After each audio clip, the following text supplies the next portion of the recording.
Estamos al final del 2021 y es un buen momento para ir cerrando el año conociendo cómo el ámbito penal en España se está también digitalizando.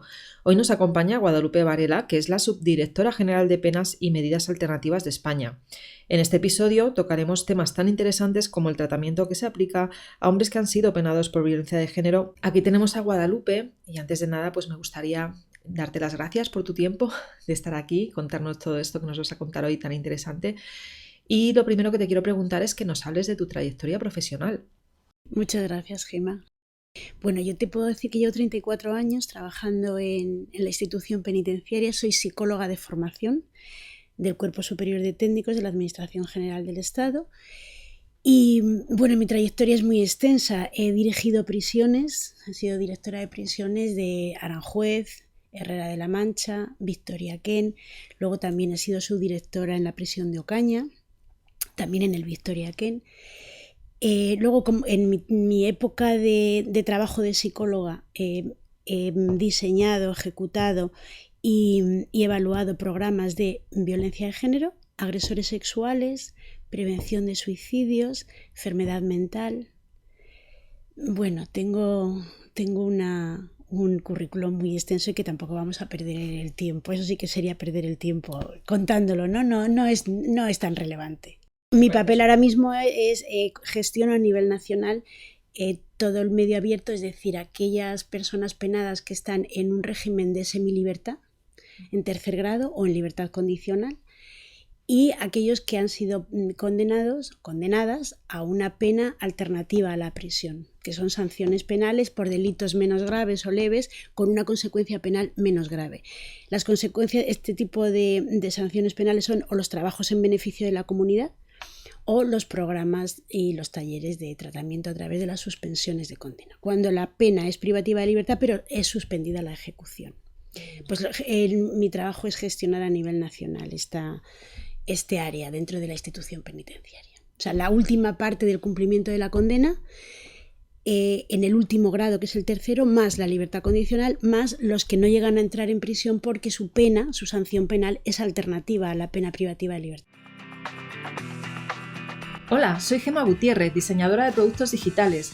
Te doy la bienvenida a un nuevo episodio de pildorasux.com, la mejor forma de aprender diseño de experiencia de usuario explicado con claridad y paso a paso.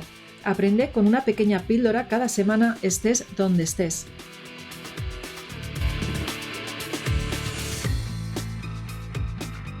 Y entiendo que el objetivo es la reinserción de estas personas en la sociedad, ¿verdad? Sí.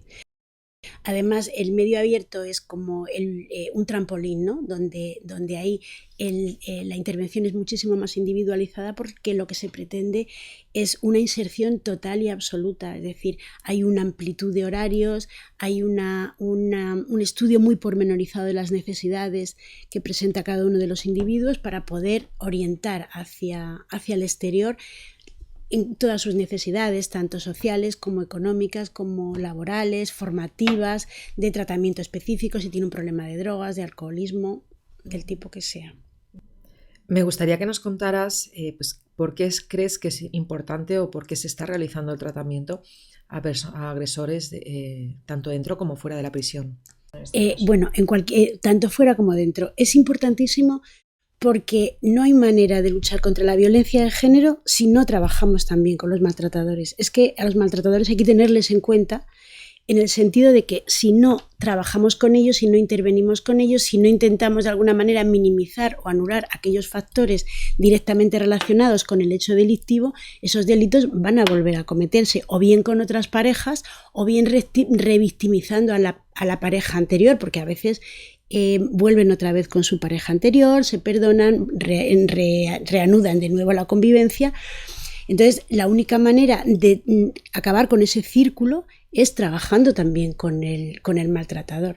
El maltratador muchas veces lo que necesita es una estrategia para poder tener unas relaciones libres de conflicto, libres de violencia, basadas en el respeto, dotarle de herramientas para que pueda tener una relación con las mujeres diferente a como las ha tenido, ¿no? Desde el punto de vista afectivo, emocional, cognitivo, de roles sociales, etcétera. Entonces, es absolutamente imprescindible. Nosotros estamos trabajando desde el año 2004, con la entrada en vigor de la Ley Integral contra la Violencia de Género.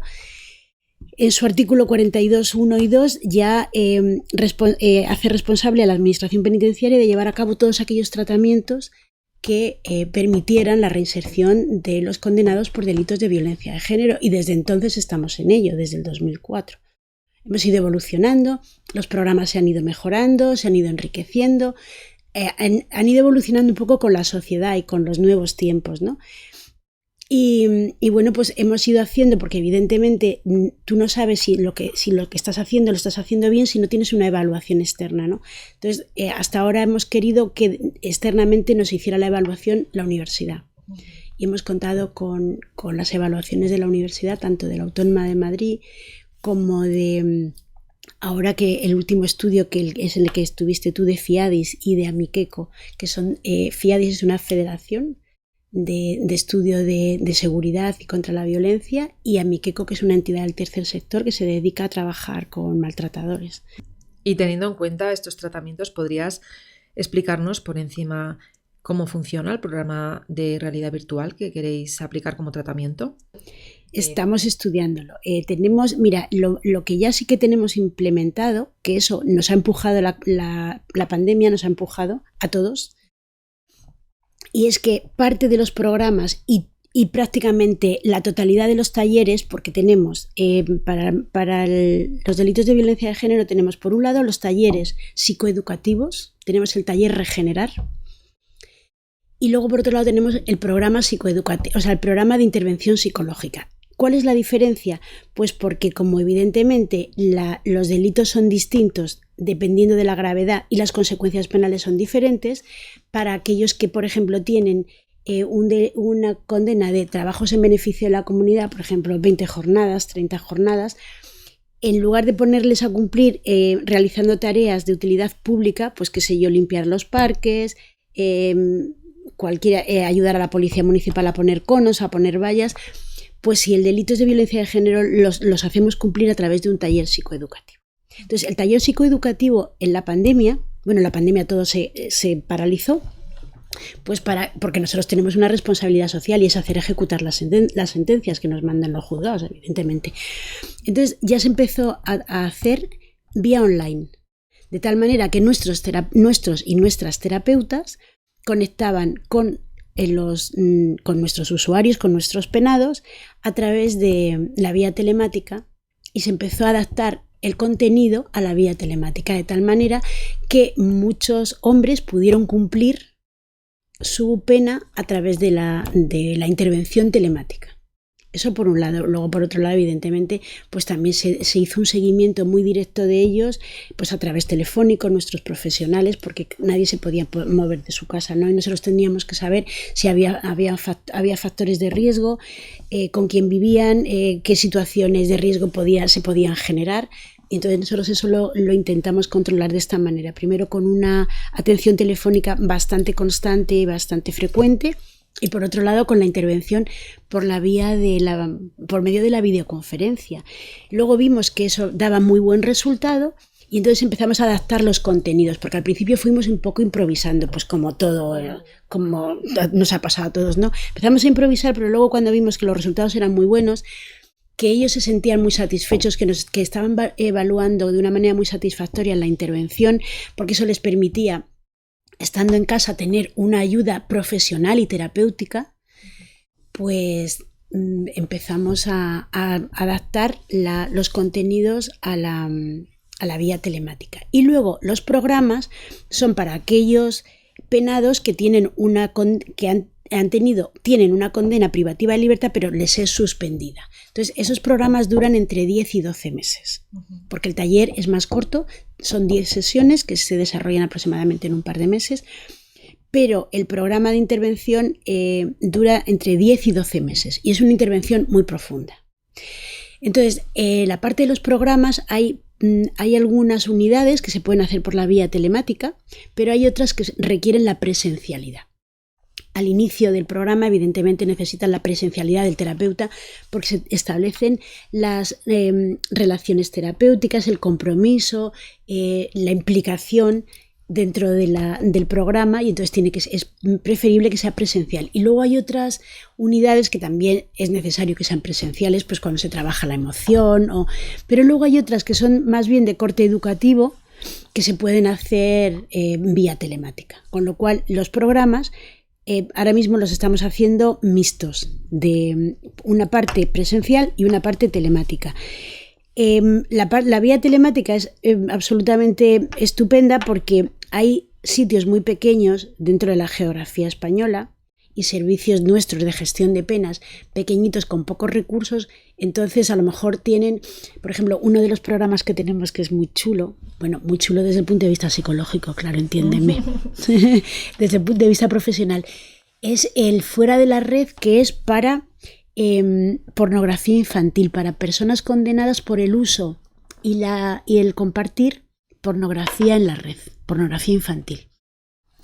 Entonces cada vez nos está viniendo más gente. ¿Por qué? Porque el que comete este tipo de delitos piensa que no está cometiendo un delito, porque total, él solamente está visionando unas fotos, unos vídeos en la pantalla, él no está haciendo un daño directo, pero es que en algún sitio del mundo tiene que haber una víctima para que tú puedas visionar esas fotos o esos vídeos. Es decir, hay una víctima en cualquier sitio, hay una víctima, y ya solamente el hecho de visionar y de compartir es un delito.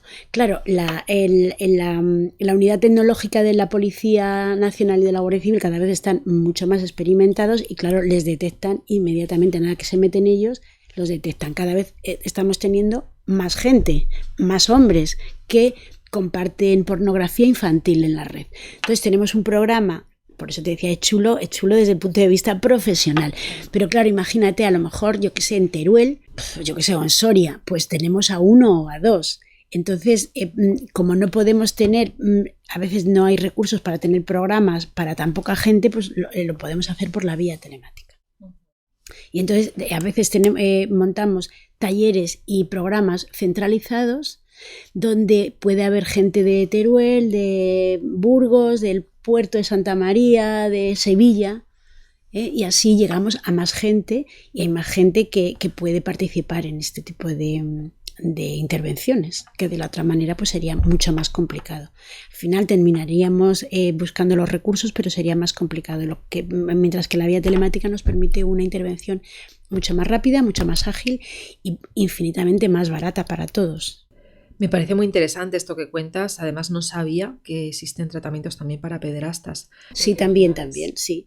Esto, tanto los de pornografía en la red como de abuso sexual.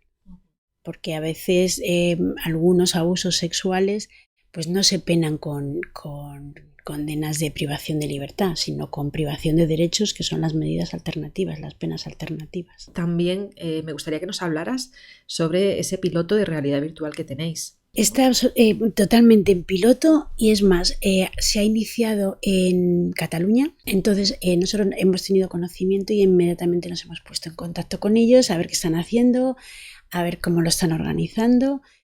Y entonces tenemos una reunión, me parece que es en enero, después de las Navidades, tenemos una reunión con ellos para ver cómo lo van a financiar, cómo lo van a organizar, en qué unidades lo van a introducir. Yo supongo que lo lógico es que se introduzca en la unidad donde se trabaja la empatía hacia la víctima. Hay una unidad dentro del programa que es de empatía hacia la víctima y no hay nada más empático que ponerte en la piel de la otra persona, ¿no? Y poder sentir cómo siente y pensar cómo piensa y sufrir cómo sufre. Y de esta manera tú ya lo has podido comprobar, que si eres un hombre y estás viendo a otro hombre, que puede ser tú, puede ser tú en muchos momentos, te ves así, te ves desde fuera, pues eso facilita que seas capaz de entender el daño, el miedo, el terror, pues esa presión psicológica que ejerces sobre tu víctima, porque lo estás viendo en otra persona y no es un actor, es alguien que puede perfectamente ser tú, no lo estás viendo en la televisión, que es como otra persona, ¿no? Aquí puedes ser tú perfectamente. Entonces, puede que este tipo de vídeos y de intervenciones a nivel virtual nos pueda servir, sobre todo en la unidad donde se trabaja la empatía hacia la víctima. El hecho de poner al agresor en la situación de víctima, que conseguís realmente que empatice con ella. La unidad de empatía hacia la víctima, funciona tan bien que a veces, después de haber trabajado la empatía hacia la víctima, a veces cuesta que ellos como que remonten esa situación, ¿no? Porque empiezan a visualizarse como soy un monstruo, cómo soy capaz de hacer esto, cómo soy capaz de decir esto. Porque claro, ellos viven su propia realidad desde sí mismos y total, yo tampoco le he dicho tanto a mi mujer, solamente le he dicho que está muy fea, que está muy gorda, que es tonta, que es una idiota y que no sé cómo me he casado con ella cuando es lo peor que hay por la calle, ¿no? Entonces, bueno, que tampoco es que le he hecho tanto, ¿no? Que no es tanto. Entonces, cuando tú le presentas, nosotros utilizamos, tenemos muchísimo material audiovisual para hacer las dinámicas de grupo dentro de los programas. Los programas son eminentemente psicológicos, ¿no? Y hacemos muchas dinámicas de grupo y utilizamos tanto escritos como audios, como películas, muchos medios, o sea, mucho contenido audiovisual. Y entonces les ponemos testimonios reales de víctimas grabados, testimonios escritos, de alguna manera para ponerles frente a otra realidad que no es la suya, que es la realidad de la víctima. Y con el fin de que puedan empatizar, porque claro, aparte del daño físico que tú puedes haber infligido, hay un daño psicológico, hay un miedo, hay un terror, hay un ataque directo a la autoestima de la otra persona.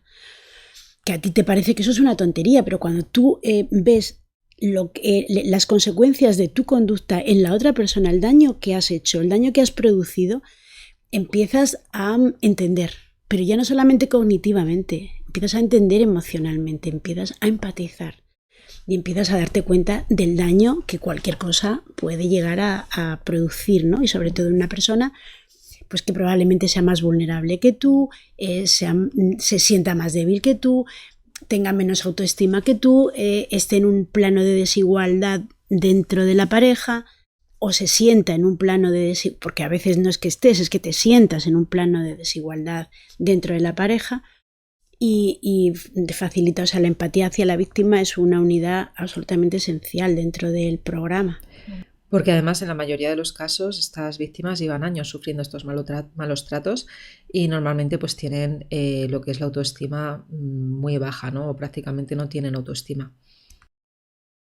Esto te digo siempre que porque ahora todo el mundo entiende que al maltratador hay que tratarlo, porque si no, o sea, ¿qué opción te queda? Bueno, la opción de le metemos en prisión, le cerramos con llave, tiramos la llave al mar y ya está, pero eso no es así, la legislación no nos lo permite tampoco, evidentemente. Entonces tienes que trabajar con él, porque va a continuar estableciendo otras relaciones diferentes o incluso con la misma pareja, ¿no? Y tienes que dotarle de unas estrategias. Esta persona tiene estos problemas, estos conflictos, esta situación que muchas veces ellos se dejan llevar por la rabia, la ira, el resentimiento, dolores o traumas que los tengan sin superar. Si a eso le unes el consumo de alcohol, una vida gris, una vida frustrada, pues se convierte en un cóctel, ¿no? Y bueno, pues simplemente es cuestión de trabajar con esa persona, ¿no? Para dotarla de herramientas, dotarla de estrategias, para que esas relaciones que tiene de violencia, de abuso, tal, empiece a entenderlas y empiece a cambiarlas, porque todos tenemos posibilidad de cambiar, todos tenemos posibilidad de modificar por supuesto nuestro pasado no, pero sí nuestro presente y nuestro futuro.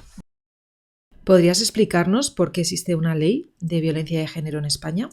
Claro, es que la violencia de género es la que ejerce el hombre sobre la mujer, por el hecho de ser mujer, por el hecho de que tradicionalmente, históricamente, hay una situación de patriarcado dominante y el hombre siempre se ha situado en una posición de poder frente a la mujer, pero no solamente en el domicilio, no solamente en la privacidad del hogar, sino en la sociedad, en la cultura, en el trabajo, en las relaciones, en todo. O sea, las mujeres tenemos que demostrar 7, 17, 27, 7.000 veces más lo buenas que somos para estar en los puestos que estamos, porque en realidad son los hombres los que lo tienen que ocupar, ¿no? Y te fijas, bueno, ahora afortunadamente todo está cambiando, pero hace 30 años, no nos vamos a ir más lejos, en nuestra propia nación, ¿no? Vamos, en España,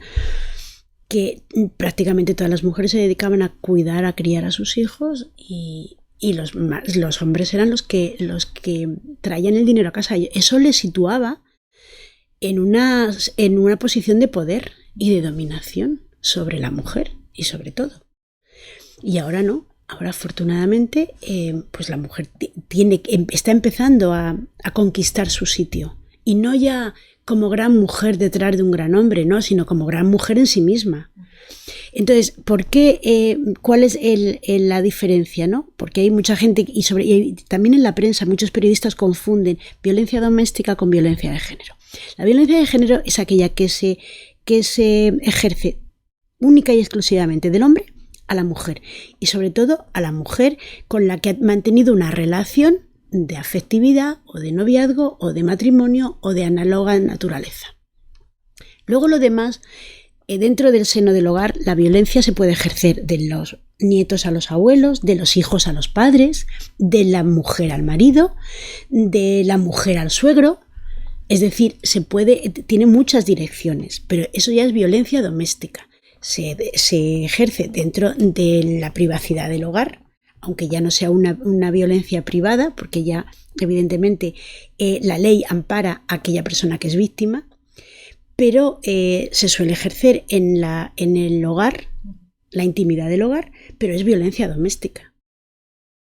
Es otro tipo de violencia, no por el hecho de ser... por ejemplo, un padre que ejerce violencia sobre su hija, eso probablemente fuera, tendríamos que analizarlo, pero eso sería violencia doméstica. Me gustaría también que nos hablaras sobre la campaña Elijo Querer que lanzó la Universidad de Valencia en el 2020, el año pasado, y que además ganó un premio, el premio Laus de diseño. Nosotros procuramos siempre, además es una máxima que tenemos en esta subdirección general, y es relacionarnos con la universidad. Porque la universidad es la fuente, donde está la fuente del conocimiento, del saber, de la investigación, y nosotros pues nos gusta siempre en todos los proyectos que hemos iniciado y tal, contar siempre o bien con la colaboración de la universidad, con el asesoramiento de la universidad o con la fiscalización de la universidad. Entonces, en este caso que tú me planteas, es un proyecto muy bonito, se llama Contexto. Surgió primero como una respuesta a las personas penadas de la Comunidad de Valencia. Entonces, dentro del Servicio de Gestión de Penas y Medidas Alternativas de Valencia, se empezó a trabajar desde este programa, que era un programa donde se trabajaba con los maltratadores. Pero posteriormente presentaron esta campaña a los políticos que entonces estaban en el Ayuntamiento de Valencia, y ganó el premio, se lo financiaron, y ahora ponen a disposición este programa no solamente para los condenados, que serían nuestra área de competencia, sino para cualquier hombre que crea, que entienda, que tenga un mínimo de conciencia de que puede tener un problema, de que tal vez esté ejerciendo una violencia de alguna manera pues o soterrada, o que se le puede en un momento determinado ir de las manos, o que piensa que la relación que ejerce con su mujer no debería de tener ese componente violento o de presión. Y entonces, pues antes de llegar a judicializar ninguna situación ni llegar a cometer ningún hecho delictivo, pues consideran que necesitan ayuda profesional. Entonces, desde Contexto se les ayuda profesionalmente. También se les hace el mismo programa, pero ellos adquieren esas estrategias sin necesidad de llevar la conducta hasta sus últimas consecuencias, que tenga que haber una condena penal y que tengan que cumplir el programa obligatoriamente porque el juez se lo imponga como regla de conducta en la sentencia. Entonces, me parece una idea tan fantástica, que es que, porque además, incluso en algunos momentos y en muchas situaciones, la intervención podría ser común. Es decir, por un lado el hombre por otro, a lo mejor en algunos aspectos solo con la mujer, pero luego muchos aspectos comunes, porque a veces se generan relaciones de violencia, pero tal vez en la misma dinámica familiar, ¿no? Que a lo mejor con otra pareja esas relaciones no se producirían, o sí. Pero a mí me parece tan bueno, tan bonito que se pudiera trabajar con los dos, con el hombre y con la mujer, llevar a cabo este tipo de programas, mejorar en la relación, sacarle todas las bondades que puede tener una relación adecuada y sin violencia entre un hombre y una mujer. Y entonces, pues me parece fundamental es que todos los ayuntamientos y todas las comunidades autónomas deberían de poner a disposición de la sociedad en general este tipo de intervenciones. O sea, no tener que llegar a que te condenen para que alguien trabaje contigo. Me parece la bomba. Incluso creo que sería una buena idea incluirlo dentro de la educación pública en los institutos para adolescentes. En la prevención. Es que es curioso porque, fíjate, tenemos unos jóvenes muy informados, tremendamente informados, más informados de lo que nunca hemos estado antes, nadie. Y en cambio, tenemos unos jóvenes alarmantemente violentos, alarmantemente manipuladores. O sea, críos con 15, 16, 17 años que salen con una chica y que tienen que controlarle el móvil, con quién hablas, con quién no hablas, qué has hecho, qué no has hecho, dame el móvil, a ver con quién estás hablando. Me parece, esto es el germen de futuros maltratadores. Sí. Entonces sí que sé que este tipo de intervenciones sí que se podrían utilizar dentro del sistema educativo. Muy bien. Cuanto antes actuemos, antes evitamos los problemas posteriores, evidentemente. Y ya para terminar, te voy a preguntar si nos podrías explicar cómo funcionan los dispositivos telemáticos de control, porque es un tema del que hablo en el episodio 63 con Lais Curvelo y bueno, creo que tú lo podrías explicar mucho mejor. Mira, nosotros, por ejemplo, con la víctima no tenemos ningún tipo de competencia. Nosotros únicamente tenemos competencia con los condenados. Entonces, tenemos dos sistemas de dispositivo telemático. Uno es GPS, que es geolocalización las 24 horas del día, y otro es un dispositivo telemático que le permite a las personas que están cumpliendo una condena, pero que ya están en tercer grado, poder ir a dormir a su domicilio y no tener que venir por la noche a la prisión a dormir. El dispositivo telemático de los terceros grados simplemente es un dispositivo que tiene un módem en el domicilio cuando tienen un cronograma con unos horarios, y entonces cuando el penado entra, o la penada, porque también hay mujeres, entran a su casa, la pulsera que llevan, el dispositivo, que lo pueden llevar en la muñeca o en el tobillo, manda unas ondas al módem y aparece nuestra aplicación informática de control. Y entonces sabemos que esa persona ya está en su casa. Pues si tiene que estar en su casa a las 10 de la noche, son las 10 de la noche y ya está, pues está. También sabemos si ha salido y no debería haber salido, también eso también lo conocemos. Y luego están los GPS, que te dice dónde está la persona a las 24 horas del día. Pero es para casos diferentes. Los GPS normalmente son para cuando tienes a alguien con un perfil complicado, con un delito que ha causado mucha alarma social, que está empezando a disfrutar permisos y que quieres controlar, por lo menos saber dónde se mueve y diseñar una zona de exclusión o una zona de inclusión. La zona de inclusión es desde la zona donde desde donde no pueden salir, y la de exclusión es hacia donde no pueden entrar. Entonces, tú diseñas en función, o sea, tanto en las condiciones que pone la Junta de Tratamiento para el Permiso como el juez de vigilancia, pues no puede salir de este pueblo, pues esa es su zona de inclusión. O no puede entrar en el pueblo de al lado, pues el pueblo de al lado sería una zona de exclusión. Eso también se controla mediante aplicaciones informáticas, y el GPS es una geolocalización las 24 horas del día. ¿Dónde estás? No lo que haces, ni lo que piensas, ni lo que tienes intención de hacer, pero sí dónde estás. Uh-huh. Y eso sobre todo se está aplicando, pero eso ya entramos en otro debate y en otro contenido, se está aplicando para las libertades vigiladas, es decir, personas con una condena muy pues muy grande, muy alta, por delitos de mucha alarma social, delitos muy graves que terminan su condena, que siguen suponiendo un peligro, y entonces el juez les aplica la medida de libertad vigilada. Y entonces cuando salen de prisión, pues casos de yihadistas, otros terroristas, a veces agresores sexuales, les imponen la medida de libertad vigilada. Y la libertad vigilada es que se les pone un dispositivo telemático para que estén controlados, que sepamos dónde están las 24 horas del día. Pero no tiene nada que ver con los dispositivos telemáticos, por ejemplo, de violencia de género, que impone el juzgado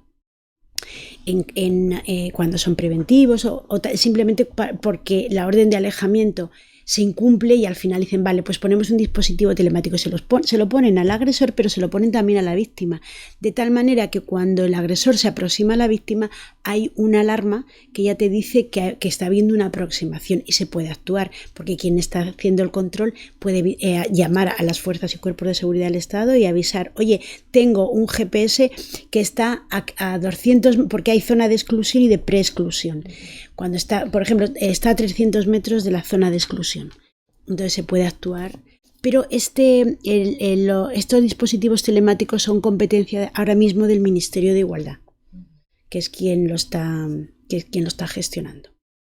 Es cuando se le pone a la víctima y al agresor un dispositivo a cada uno, para evitar que se incumpla la orden de alejamiento cuando hay un riesgo muy, muy, muy, muy patente de una agresión brutal o mortal hacia la víctima. Muchísimas gracias por esta información tan detallada, Guadalupe. Y ya cerramos el episodio y te pregunto, pues, ¿qué estáis haciendo a nivel de lenguaje inclusivo? Porque también sé que lo estáis introduciendo, ¿verdad? Hemos creado aquí en la Secretaría General, hemos creado un departamento de igualdad. Y ese departamento de igualdad tiene como miembros a personas de todas las subdirecciones generales. Nosotros hemos aportado a ese departamento una profesional inmensa, enorme, especialista en perspectiva de género, muy, muy formada. Y entonces se están revisando todos los procesos, tanto con funcionarios, funcionarias, como con internos, internas, para que no haya discriminación de ningún tipo. Porque las internas, como son poquitas, y encima en departamentos pequeñitos, en prisiones de hombres, estaban doblemente estigmatizadas y doblemente discriminadas. No tenían acceso sí tenían acceso, pero no en la misma medida que los hombres, a programas de intervención en drogas, en lo que fuera, o a un trabajo remunerado, a formación, porque siempre estaban relegadas, ¿no?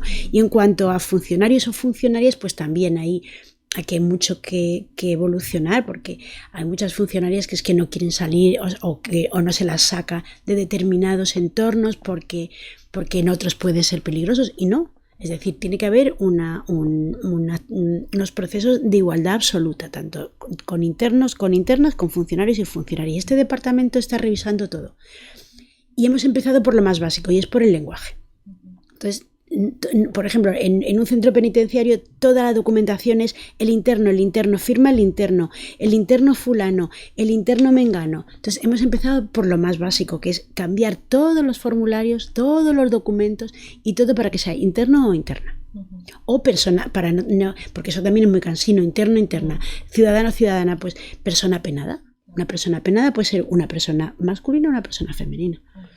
Y entonces ya hemos empezado con el lenguaje inclusivo en todos los documentos, en todo lo que cualquier cosa que se escribe, un prólogo, un libro, una investigación, lo que sea, se está modificando el lenguaje. Hemos empezado, pues eso, por lo más básico, para ir un poco avanzando hacia arriba.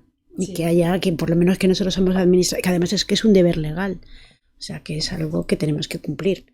Y además el defensor del pueblo nos lo está poniendo de manifiesto cada 2x3, y hemos empezado por lo más básico, pero vamos a continuar. Yo tengo mi opinión personal sobre este tema, y es que creo que dentro de 30 años, cuando la gente mire hacia atrás y vea las películas, ¿no? y cómo nos comunicábamos, y vea que solo se utilizaba el masculino genérico, se van a echar las manos a la cabeza, ¿no? Qué barbaridad, ¿no? Eso nos pasa ya con el tabaco. tú ahora ves películas de hace 30 años y ves al médico fumando en el autobús, fumando en el cine, y hoy te llama la atención y dices, uy, si se fumaba, es verdad, se fumaba en todos los sitios, en los aviones, en las consultas de los médicos, el médico fumaba delante del paciente. Y ahora ves ese cine y dices, fíjate, fumando en todos los sitios, y hoy ya no se concibe eso. Sí. Entonces, bueno, pues nos pasará igual. Ojalá sea así. Ojalá sea así. Lo veremos, pero bueno, sí, hombre, sí. Tenemos que vivir muchos años todavía para verlo. Muchas gracias, Guadalupe, por toda esta información que nos estás dando. Yo creo que va a ayudar muchísimo a mi comunidad de oyentes del podcast. Y bueno, pues conocer, ¿no?, qué es lo que estáis haciendo, pues yo creo que es importante, ¿no?, dar a conocer todo esto. Y además la administración en eso sí que está tomando una iniciativa muy importante. Nosotros, por ejemplo, ya desde el año, creo recordar que desde el 2008, ya tenemos una única escala femenina, o sea, antes había escala femenina, escala masculina. Entonces, si te presentabas a la escala femenina, como había menos plazas, tenías que estudiar muchísimo más que los hombres, que tenían siempre muchísimas más plazas. Ahora las escalas se unificaron y ahora entran a la escala básica de instituciones penitenciarias, que son los funcionarios de vigilancia, que son los del cuerpo de ayudantes. Pues cada vez están entrando más mujeres. O sea, estamos ya en torno al 60% de mujeres, 40% de hombres, que en igualdad de condiciones las mujeres aprueban en un 20% más que los hombres. Y eso es absolutamente objetivo. Es decir, tú estudias una oposición, te preparas un temario, pasas por un proceso selectivo, haces una prueba de test de 150 preguntas, ahí es absolutamente igualitario para todo el mundo y está aprobando un 60% de mujeres, un 40% de hombres. Eso es una realidad y cada vez hay más juezas y cada vez hay más altas ejecutivas. Cada vez, ¿por qué? Pues porque la mujer está empezando a conquistar el sitio que no tendría que conquistar, que tendría que tener por derecho propio, exactamente. Bueno, pues muchísimas gracias, Guadalupe, por a tu tiempo. ti. Hasta luego. Hasta luego. Si te ha gustado este episodio, puedes recibirlo cada semana en tu correo electrónico. Suscríbete ahora en pildorasux.com o a través del enlace que encontrarás en la descripción del podcast. Muchas gracias por escucharme y hasta la semana que viene.